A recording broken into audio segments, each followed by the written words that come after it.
Something that represents diversity for me was writing the words Cordero de Dios. And that's because I'm an Irish Catholic, but I grew up in northern New Mexico, and all the churches there are very Hispanic, strong Spanish influence. And so when I would go to Mass, most of the songs many of them were in Spanish.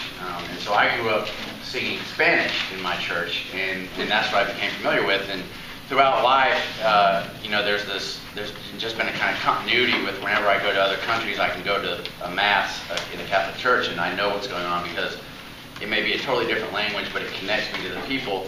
And so, it connected me to northern New Mexico and to a culture that I wouldn't normally experience. And for me, that was a very diverse experience. And it played off in, years when I was a busboy and working in kitchens in Santa Fe. And I was dealing with Mexican-speaking staff and stuff. All I had to do was start singing Cordero de Dios to them, and they were shocked. This blonde-haired, blue-eyed kid would start singing this church song to them, and it was an instant connection. And then we would always get along from that point forward, and they would teach me Spanish or try to help me with my Spanish.